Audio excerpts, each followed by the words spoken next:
August was a little busy for me, so I'll keep this brief. We got some stellar records and singles, as usual, and some surprises too. This month, I won't be covering as many records as usual, but that's just because I've been busy, you know, school and stuff. But hopefully September's video will come out soon enough, and things will be okay.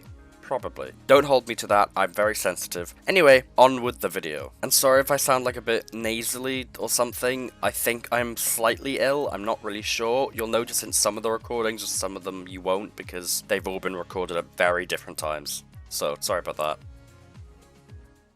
Let's open with the newest record from pop-punk band Spanish Love Songs. Now, I have adored their past work, especially their previous album Brave Faces Everyone. I would consider that record pop-punk perfection, and one of, if not the best pop-punk album I have ever heard. So, I was naturally excited to hear whatever they had in store next. No Joy is a new direction of the band while still keeping to the same general sound and vibe. That vibe, of course, being the bleakest and most depressing shit you've ever heard. Spanish Love Songs' lyrics are incredibly depressing, and No Joy does continue that trend. The opening song, for example, has lyrics like these. A later song, Here You Are, is one of my favourite lyrics of the year. The band don't hold back on that aspect as per usual. The aspect that feels lacking on this release compared to their others is the songwriting itself. It isn't that it's bad, the first 4 songs are impeccable and up there with their best, especially Lifers and Haunted, but then you have later tracks like Mutable, which don't feel as memorable and almost feel like another band trying to mimic the aesthetic of Spanish Love Songs, which is funny considering a lot of people say Spanish Love Songs already mimic plenty of other pop-punk bands. Overall, this isn't a bad album. I liked it, and for the most part it's easy to return to. It's grown on me over re-listens and it might continue to do so. As of right now,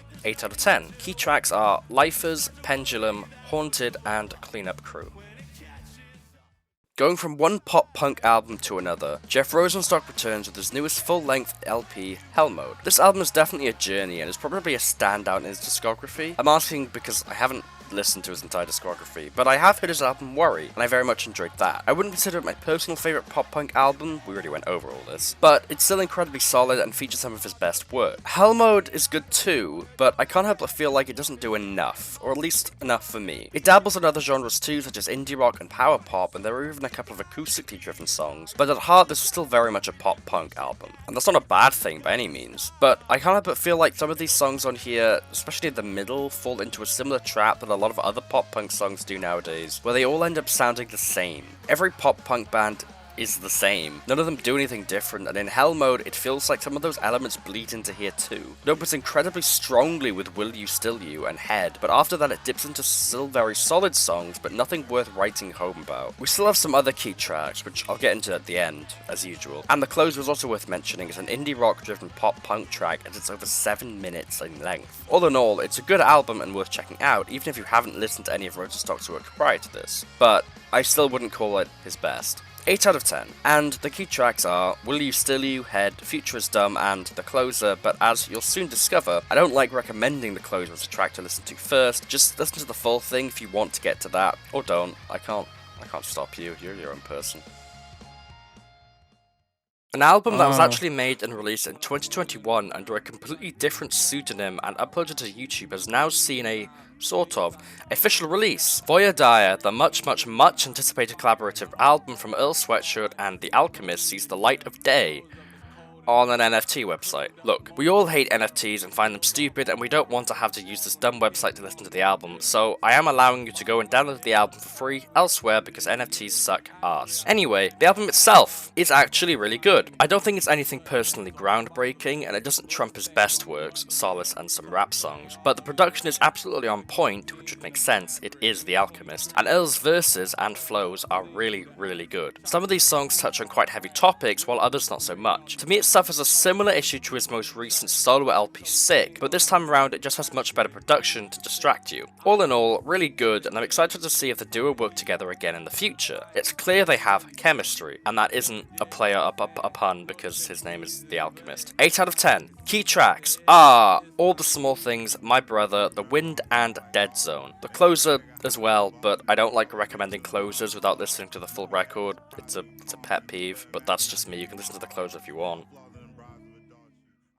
Another recommendation from a friend, that friend being the same one who recommended me Sir Chloe's album I Am the Dog, which I thoroughly enjoyed a few months back. So I took this album in with trusting hands, and I'm glad I did. Hannah George's most recent record, I'd be lying if I said I didn't care, is a very good singer-songwriter and indie folk album that reminds me of some of the Boy Genius members' solo material, and then some. The album has a very strong start with its first 4 tracks being stellar, all of which being mixed of pure indie folk to some poppier sounds and some rockier sounds. As the album progresses, it does dip a little, but it never dips far enough that it becomes dull or boring to listen to. With each listen, I still enjoy the full thing, even the weaker songs. 8 out of 10. Key tracks that I would recommend are Scratch, What I Don't Want, Better Somehow, Beautiful View, and This Too Shall Pass.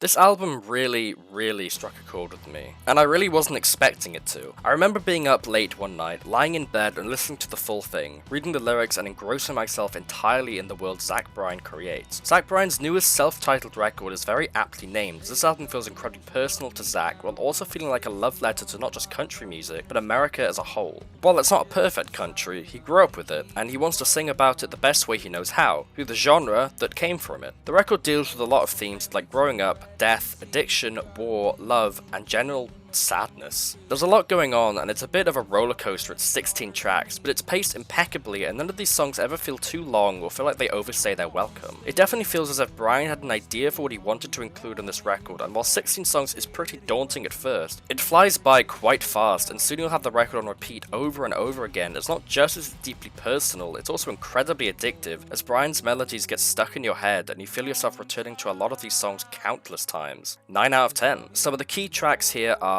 Overtime, Sometimes Close, East Side of Sorrow, Jake's Piano, Long Island, and El Dorado.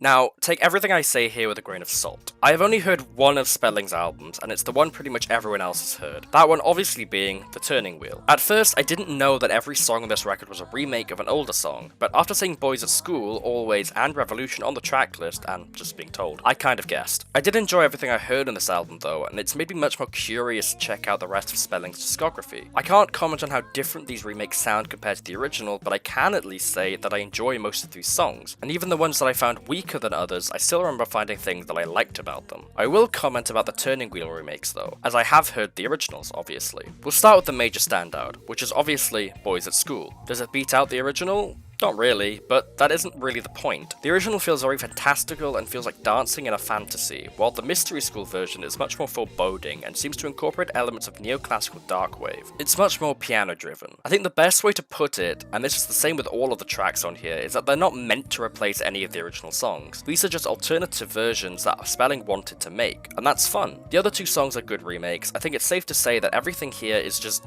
good, but this entire record wasn't made as something to replace all of the songs on it. These are just fun alternatives, and that's okay. 8 out of 10. The key tracks are Under the Sun, Boys at School, Always, and Revolution. So, you know, the expected ones. A while ago, I reviewed a couple of albums by an artist called Connor Party. I was a huge fan of both of their records, especially their debut one. I even spoke to them at one point and they told me about their upcoming record entitled The Boat, which would be their biggest project to date, featuring a huge 14-minute closer and everything. They did say though that we would probably not see it until 2022 or even 2023 at the latest. But I could wait, it's okay. As the time passed, I did gradually forget about it, but I would return to Connor Party's music from time to time as I still very much enjoyed it. I then received another message from the artist saying that they had released a new album under a new alias, under a new name. She went by Dev now, and her alias was MDX View, but the album's name was The Boat. I was honestly quite excited as it all sort of came rushing back to me. After all this time, she had kept the same album title even though so much had changed. I wanted to know what this record had to offer, and honestly, I was really surprised. This is a very unconventional album, and definitely isn't for everyone. The best way to put it is it definitely puts atmosphere before any kind of rhythm or beat, which isn't a bad thing, as plenty of other records do the same thing. The issue arises when it isn't done well. On The Boat, I believe that it's done both well and not well. On the opener, which sets the tone perfectly, it's done really well. It feels disjointed, the vocals feel mechanical, and I feel like I'm walking inside of some incomprehensible computer-generated building full of moving metal parts and breathing robots.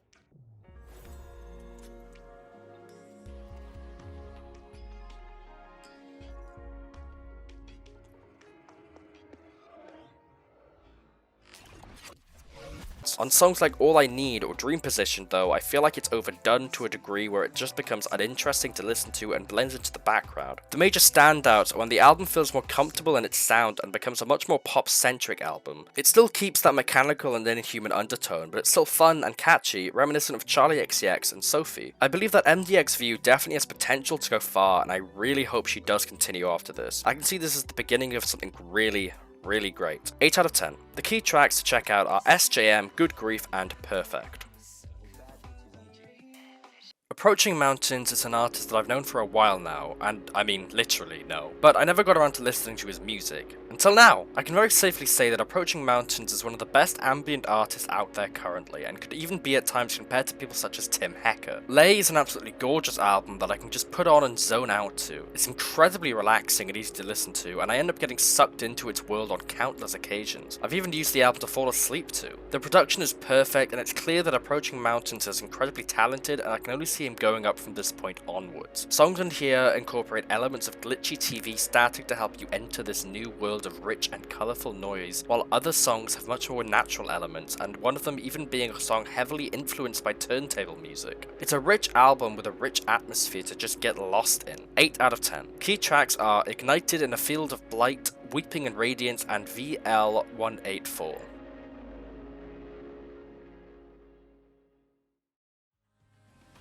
How do I even begin talking about this album? 4 hours of house perfection. Magical, spellbinding, transcendental. These are all words I could very easily use to describe DJ Sabrina's newest record, Destiny, as it is utterly mystical in every possible way. I've been looking forward to listening to this album for a while, but obviously had to find the time to actually sit down and do it, and I'm so glad that I finally did it, as this record is nothing to sleep on. For 4 hours, I found myself completely and utterly engaged with what I was hearing. Not once did I feel bored, nor did I want to pause it and get up. Actually, I don't think I paused it once, not even when talking to people. I just couldn't. It was infectious. This album feels like falling in love, and that magical feeling that takes control of you when it happens. It made me fall in love with my partner all over again. It made me feel those things I felt all that time ago, and that's something so incredibly special. This album is not to be slept on, and even though it is incredibly daunting at 4 hours, I highly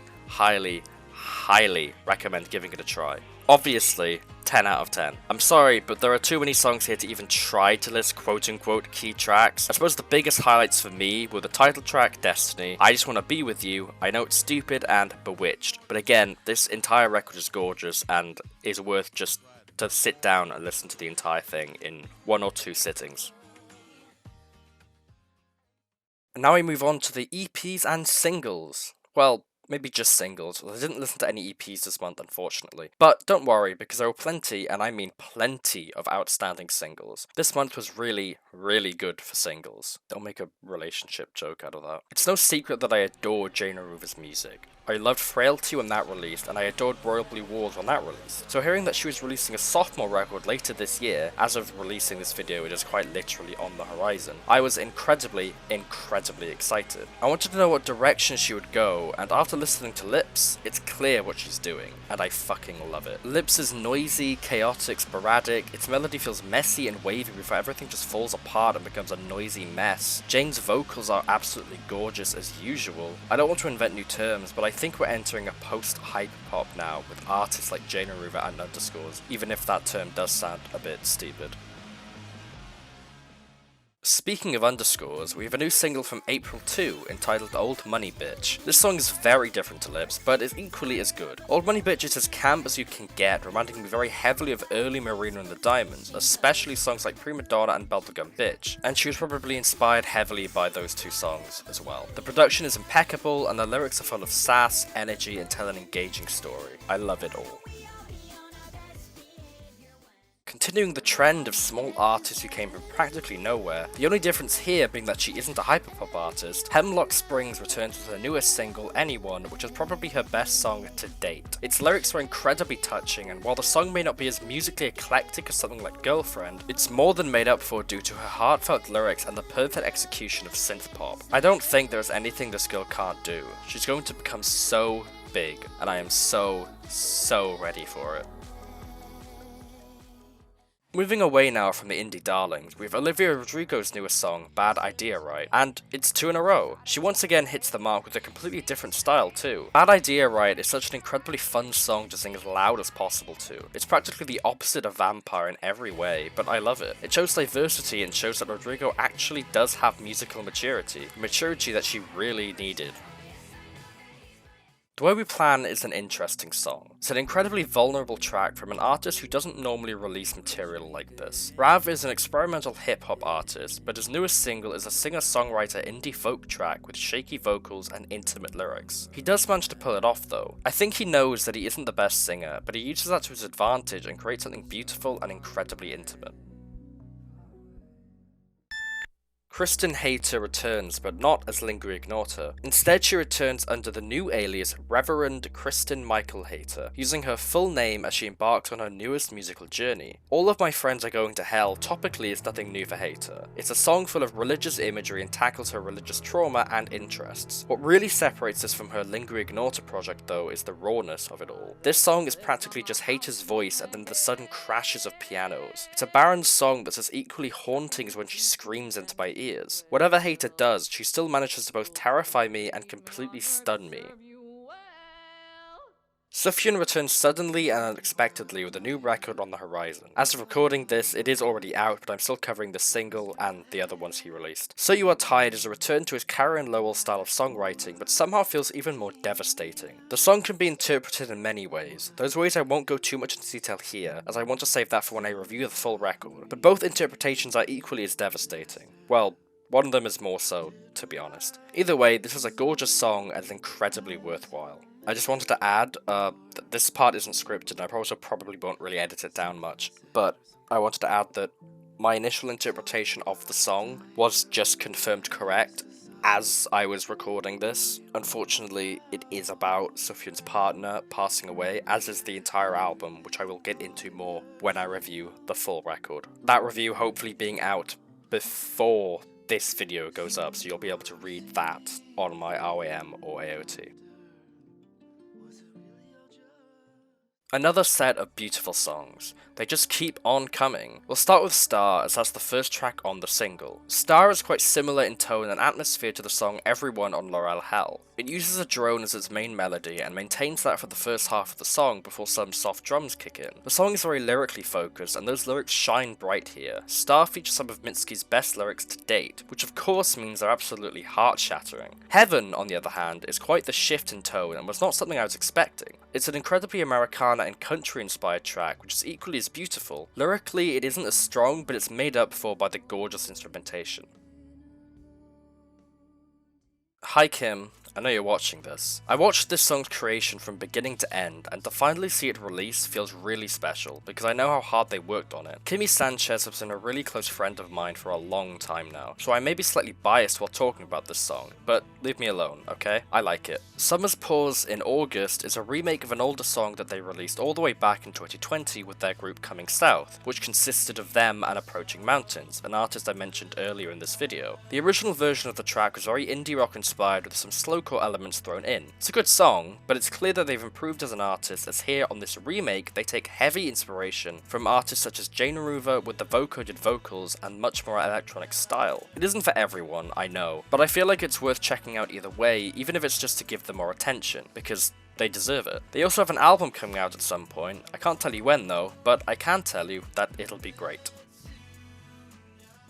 If I can't make up the genre post-hyperpop, I think I'm allowed to make up the genre post-hip-hop, because I don't know how else to describe this song other than that. By Storm are Richie with a T and Parker from Injury Reserve producing music under a new alias as they felt it was respectful to leave By the Time I Get to Phoenix as their final album after Georgas' death. If you thought that album was crazy, then this song is fucking insane. Double Trio is unlike anything I've ever heard, and I mean that. I don't know how they managed to pull half of this off, but they did. I mean, look at these genre tags.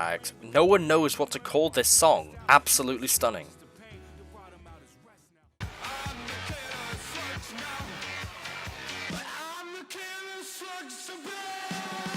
Absolutely batshit insane.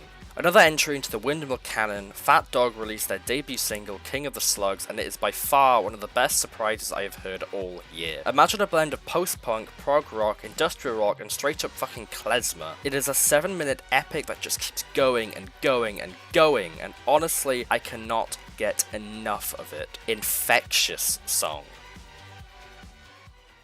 And with that, we reach the end of yet another video. Sorry again that this was not released in either August or September, but busy stuff, and I've also just started college now, so even more stuff has been piled on. But hopefully the September video won't take as long, because I've already started work on it. I was doing both of these at the same time, so hopefully, maybe things will be quicker. I don't know, we'll find out, won't we? Well, you will. Either way, hope you enjoyed this video, and I hope you found something new to listen to out of all of the things I listed. I know it wasn't as long as the other ones, but again, busy. If you did enjoy it, you can obviously subscribe and like and share the video or whatever. You can check out all my big reviews, because each album here had a bigger review, obviously, that's how this works, in the description. You can also find my Twitter, or X, you can find my Blue Sky, and you can find my Ko-fi if you wish to donate anything, because, you know, it takes a lot of work to make these videos, like, way more than it should, probably, so, yeah, it's a little motivation boost, I guess. But you don't have to, obviously. Watching this is enough. So with that, I leave you, and I'll see you again soon, hopefully with September's video, or maybe another video if I plan to release something else in between then, because I can't predict the future. So, goodbye.